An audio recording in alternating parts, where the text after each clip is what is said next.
Assalamualaikum warahmatullahi wabarakatuh. Selamat datang, para pembaca sekalian. Kali ini, saya akan menceritakan sebuah kisah nyata dari seorang pendaki yang mengalami kejadian di luar nalar saat mendaki Gunung Semeru.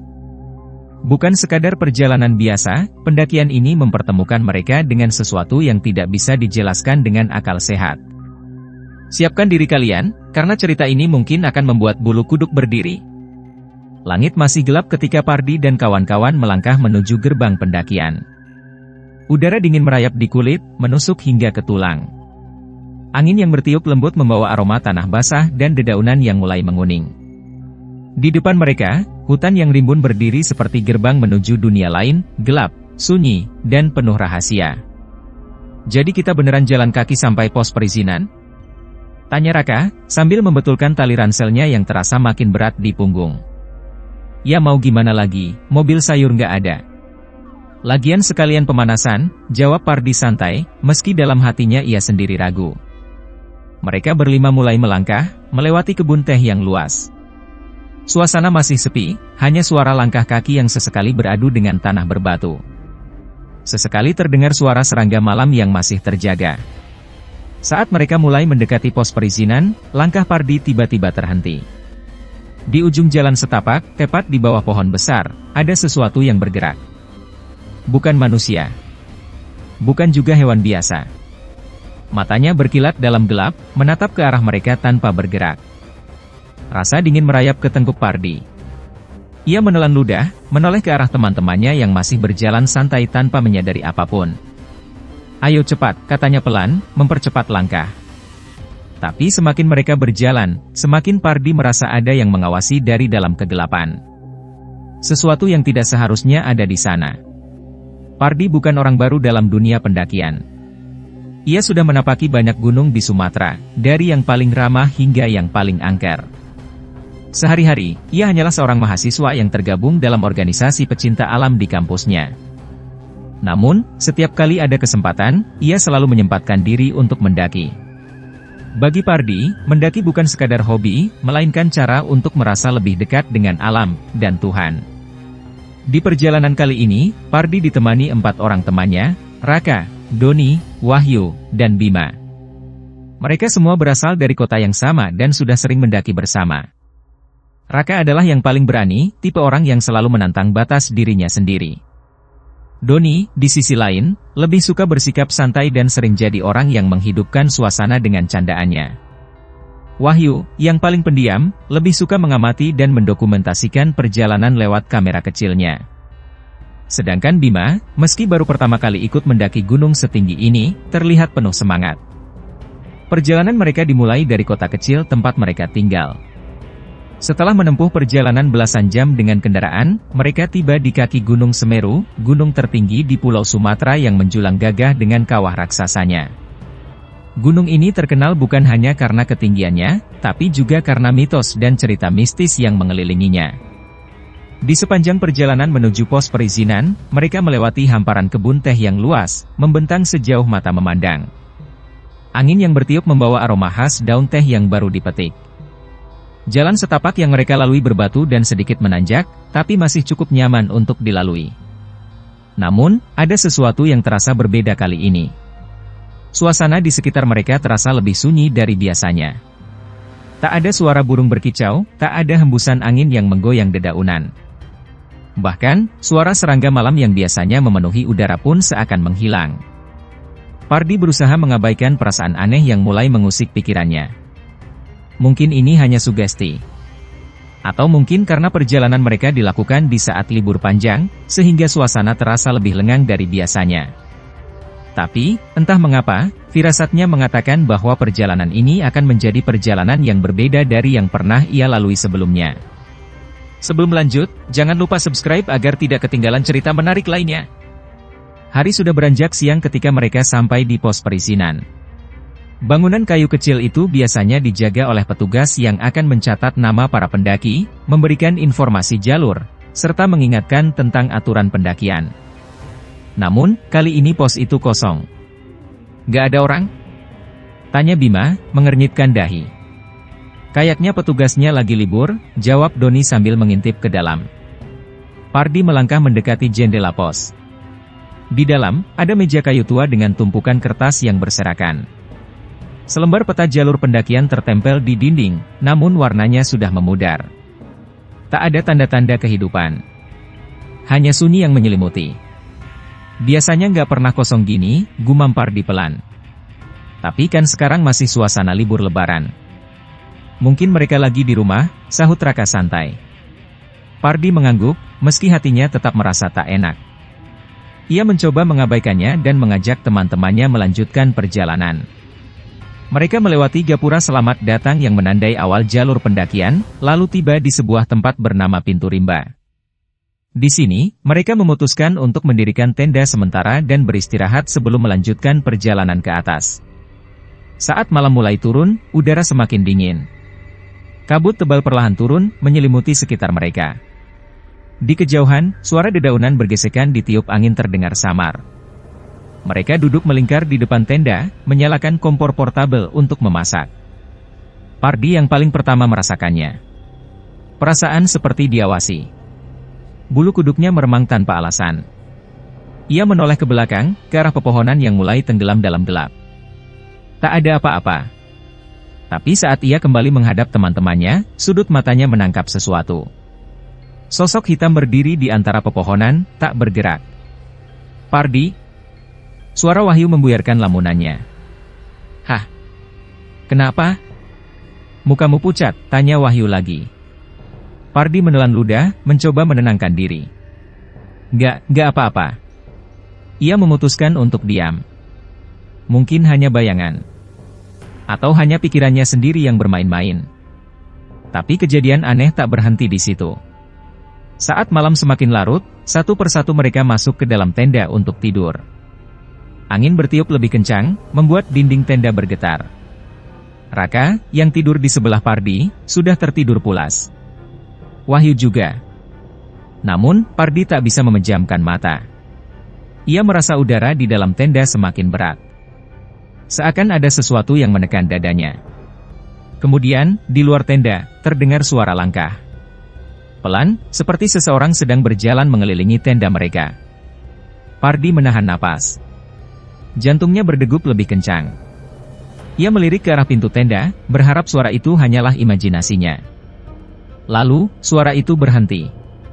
Tepat di depan tenda mereka. Sejenak, semuanya hening. Sampai tiba-tiba.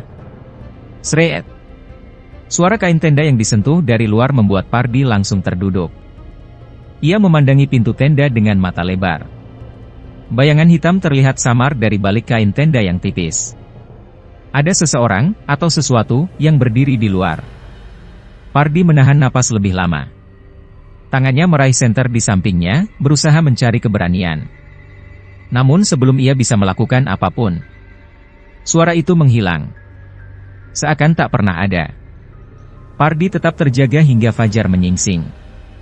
Saat matahari mulai naik, ia baru berani keluar tenda. Tapi yang membuatnya semakin merinding adalah sesuatu yang ia temukan di tanah, tepat di depan tenda mereka.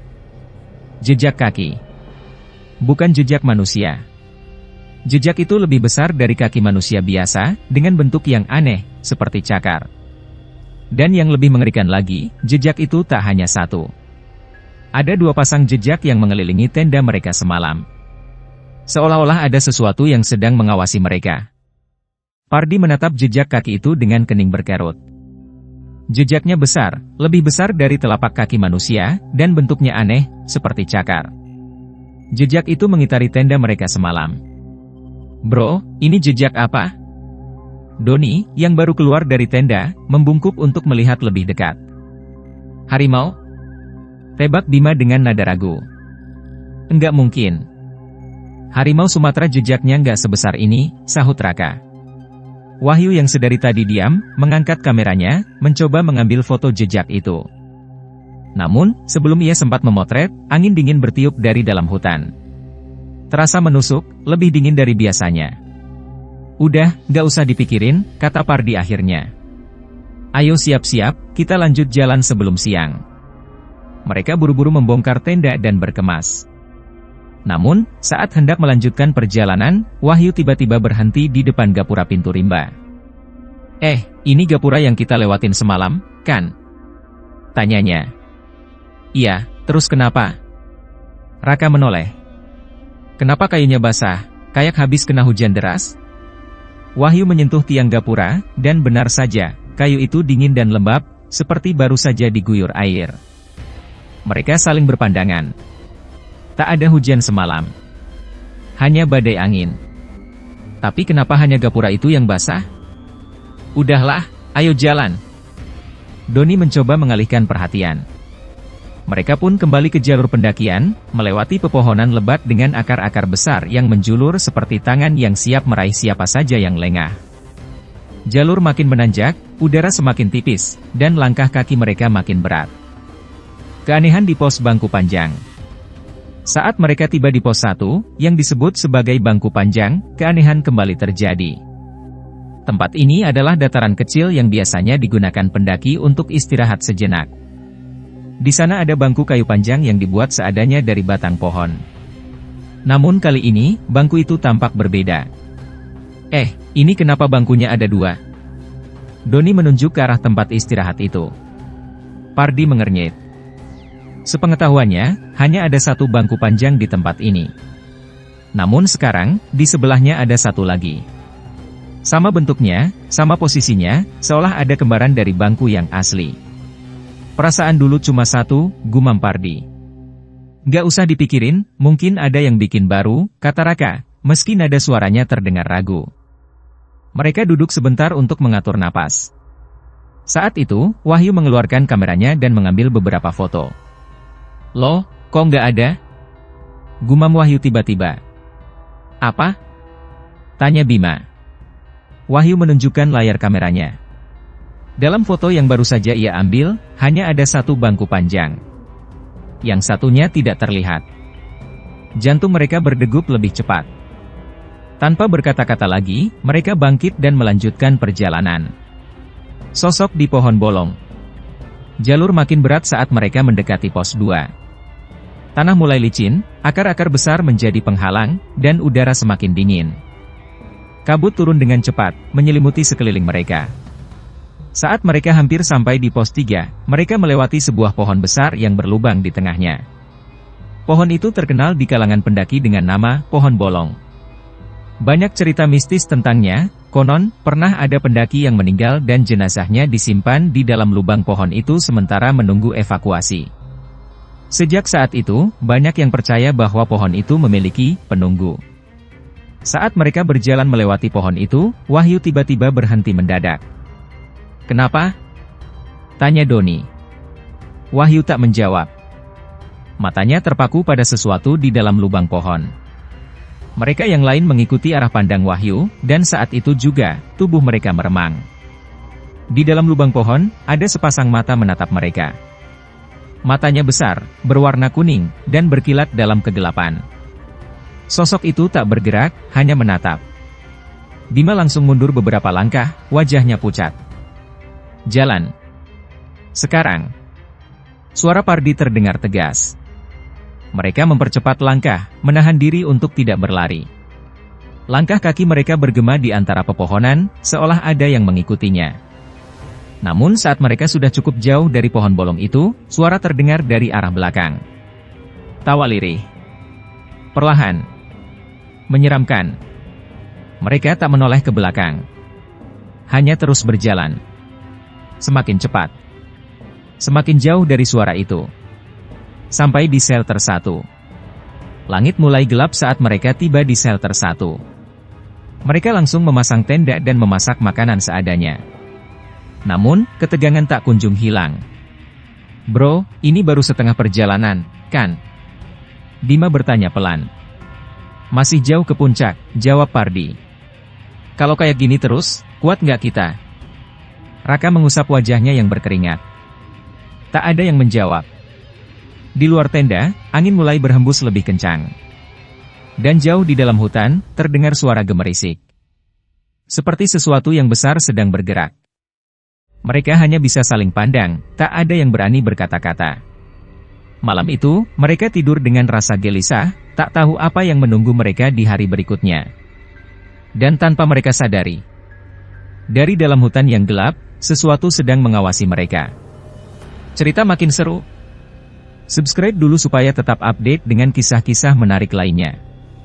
Malam di shelter 1 semakin larut. Suhu turun drastis, menusuk kulit hingga ke tulang. Angin yang tadinya hanya berdesir pelan kini mulai berhembus lebih kencang, menggoyang-goyangkan tenda mereka. Pardi terjaga, matanya menatap kain tenda yang bergerak karena terpaan angin. Di sebelahnya, Doni dan Raka masih tertidur, meski sesekali tubuh mereka menggigil. Namun ada sesuatu yang membuat Pardi tetap terjaga. Suara. Di luar tenda, di antara hembusan angin dan suara dedaunan bergesekan, ia mendengar sesuatu yang berbeda. Bukan suara hewan malam, bukan juga suara angin yang menerpa pepohonan. Langkah kaki. Pelan. Teratur. Seolah-olah ada yang berjalan mengitari tenda mereka. Pardi menajamkan pendengarannya. Jantungnya berdetak lebih cepat. Ia melirik Wahyu, yang juga terjaga. "Lu dengar?" bisik Wahyu dengan suara gemetar. Pardi mengangguk pelan.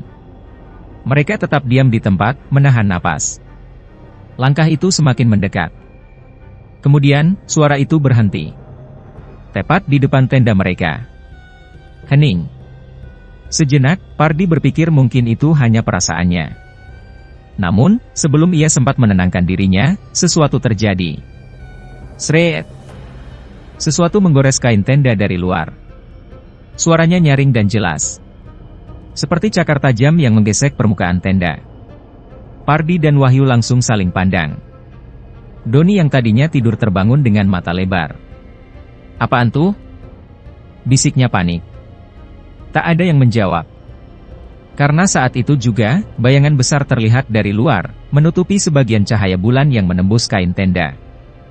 Sesuatu sedang berdiri di luar. Duuk, duuk, duuk. Suara dentuman terdengar pelan, seperti sesuatu yang berat sedang menghentakkan tanah.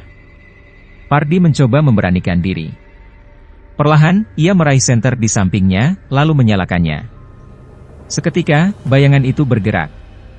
Suara langkah berat terdengar menjauh, diiringi suara gemerisik dedaunan. Pardi menunggu beberapa saat sebelum akhirnya berbisik, "Kita harus lihat keluar."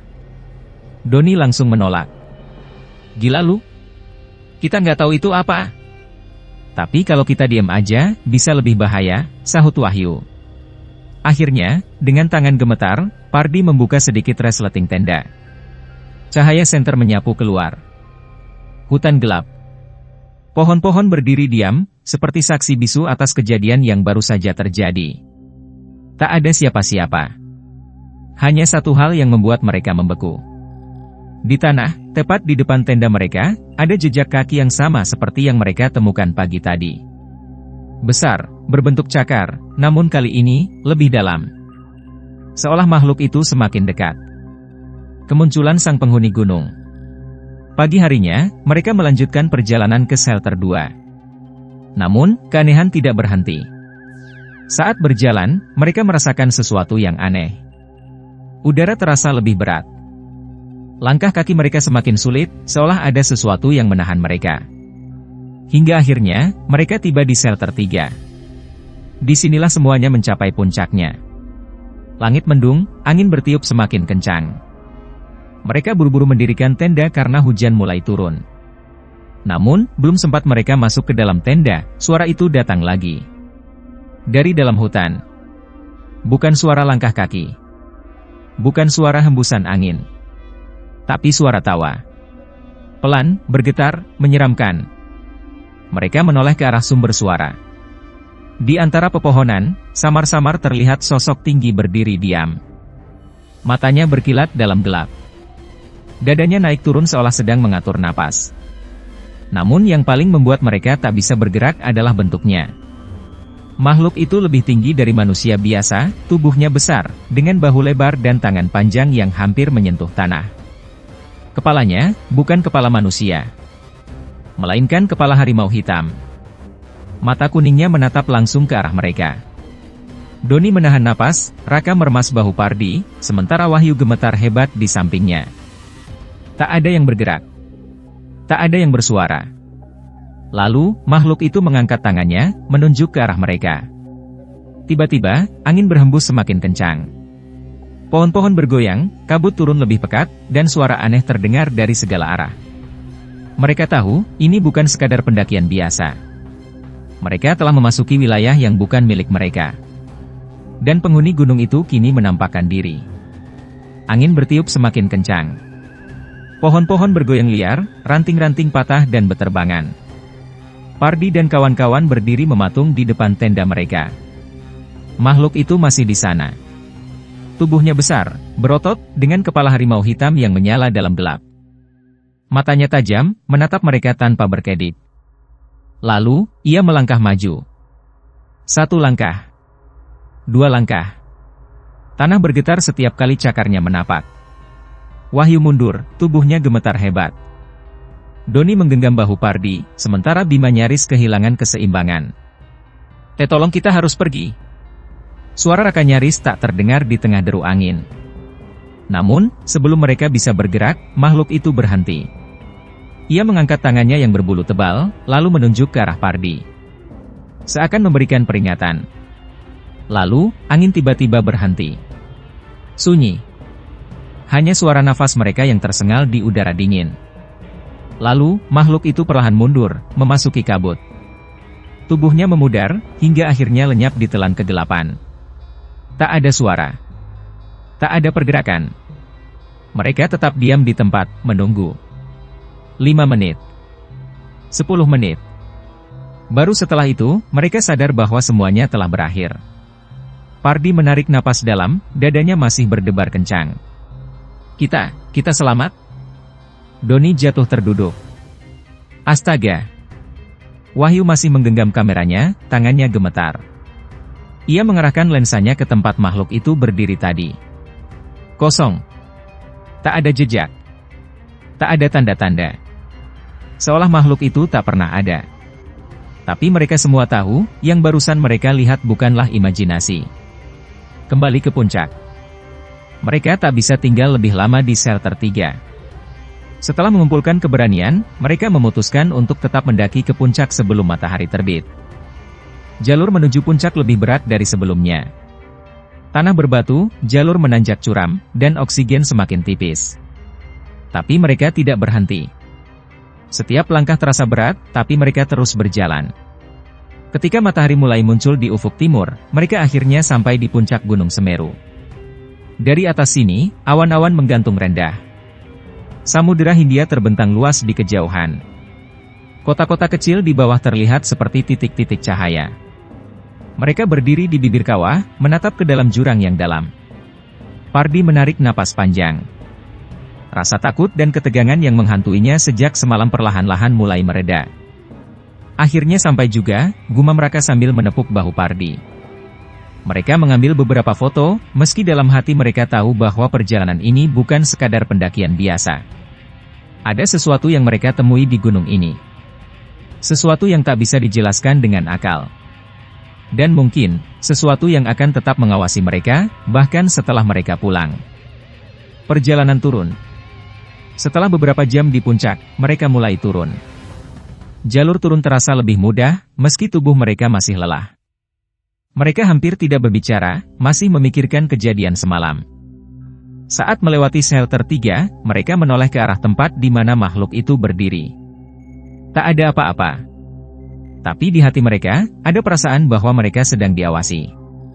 Ketika akhirnya mereka tiba di pintu rimba, Pardi berhenti sejenak. Ia menatap ke dalam hutan yang mereka tinggalkan. Dalam hati, ia berbisik, "Terima kasih, sudah mengizinkan kami pergi." Lalu, tanpa menoleh lagi, ia melangkah pergi. Klik tombol subscribe sekarang juga, biar nggak ketinggalan cerita-cerita seru berikutnya. Langkah kaki Pardi dan teman-temannya terasa lebih ringan saat mereka akhirnya tiba kembali di perkampungan kaki gunung. Perjalanan turun memang lebih cepat, tapi kelelahan masih terasa membekas di tubuh mereka. Mereka mampir sebentar di sebuah warung kecil untuk beristirahat. Warung itu sederhana, hanya sebuah rumah kayu dengan beberapa bangku panjang dan meja dari bambu. Seorang lelaki tua, yang sepertinya pemilik warung, menyambut mereka dengan senyum tipis. "Kalian baru turun dari gunung?" tanyanya, sambil menuangkan teh hangat ke dalam cangkir. Pardi mengangguk. Iya, Pak. Dari Semeru. Lelaki tua itu mengangguk pelan. Matanya tajam, seakan bisa membaca apa yang mereka alami. Kalian baik-baik saja. Pardi dan teman-temannya saling pandang. Sejak turun dari gunung, mereka belum benar-benar membahas apa yang terjadi. Seolah ada kesepakatan diam-diam di antara mereka untuk tidak membicarakannya. Tadi malam, ada yang mengikuti kalian, bukan? Tanya lelaki tua itu tiba-tiba. Wahyu, yang sedang meminum tehnya, tersedak. Doni membelalakan mata. Pardi mencoba tetap tenang. Kenapa Bapak tanya begitu? Lelaki itu menghela napas. Kalian bukan pendaki pertama yang mengalami itu. Hening. Pardi merasa dadanya semakin berat. Lelaki tua itu melanjutkan, gunung ini bukan sekadar tanah dan batu. Ada yang menjaganya. Mereka yang naik dengan niat baik akan diberi jalan. Tapi yang naik dengan niat buruk. Ia tak melanjutkan kalimatnya. Pardi menelan ludah. Jadi, makhluk itu? Lelaki tua itu menatapnya tajam. Bukan makhluk biasa. Itu adalah Datuk Raja Kumbang. Nama itu membuat Pardi merinding. Dulu, beliau adalah pemimpin di dunia mereka. Penguasa hutan, penjaga gunung. Ia tak suka jika ada manusia yang mengganggu keseimbangan. Tapi jika kalian tidak melanggar batas, kalian akan dibiarkan pergi, lanjut lelaki itu. Pardi menggenggam cangkirnya erat. Ia teringat saat makhluk itu menunjuk ke arahnya. Apa yang sebenarnya diinginkan? Lelaki tua itu tersenyum tipis. Kalian selamat. Itu sudah cukup. Anggap saja kalian telah diberi pelajaran. Doni akhirnya membuka suara. Pelajaran apa? Lelaki itu menatap ke arah gunung yang menjulang di kejauhan. Bahwa manusia harus tahu batasnya. 1 bulan kemudian. Pardi masih sering teringat akan perjalanan itu. Setiap kali ia menutup mata, bayangan makhluk berkepala harimau itu masih muncul dalam ingatannya. Suatu malam, saat ia sedang membereskan tas pendakiannya, ia menemukan sesuatu yang tak pernah ia lihat sebelumnya. Di dalam kantong kecil di ranselnya, ada sebungkus kecil kain merah. Dengan tangan gemetar, ia membuka kain itu. Di dalamnya, ada butiran pasir emas. Pardi terdiam. Ia ingat betul, saat di istana dalam mimpinya, Datuk Raja Kumbang pernah menawarkan benda serupa kepadanya. Tapi ia tidak pernah menerimanya. Jadi, bagaimana benda itu bisa ada di ranselnya? Hati Pardi berdegup kencang. Ia buru-buru menutup kain itu, lalu membawanya keluar rumah. Tanpa berpikir panjang, ia menguburnya di tanah. Saat itu juga, angin bertiup pelan, seakan menyapu wajahnya. Entah kenapa, Pardi merasa seperti sedang diawasi. Atau mungkin, sedang dilepaskan. Sejak malam itu, ia tidak pernah bermimpi tentang istana itu lagi. Namun, setiap kali ia melihat ke arah gunung di kejauhan, ia selalu ingat pesan lelaki tua di warung. Bahwa di atas sana, ada yang mengawasi. Dan manusia, harus tahu batasnya. Demikianlah akhir dari kisah ini. Sebuah perjalanan yang bukan hanya menguji fisik, tetapi juga kepercayaan dan keberanian. Semoga kita semua bisa belajar bahwa alam memiliki aturan dan batasannya sendiri, yang tidak boleh kita langgar. Jika suatu saat kalian mendaki gunung, ingatlah selalu untuk menghormati tempat yang kalian pijak. Tetaplah rendah hati, dan jangan pernah merasa lebih besar dari yang seharusnya. Wassalamualaikum warahmatullahi wabarakatuh.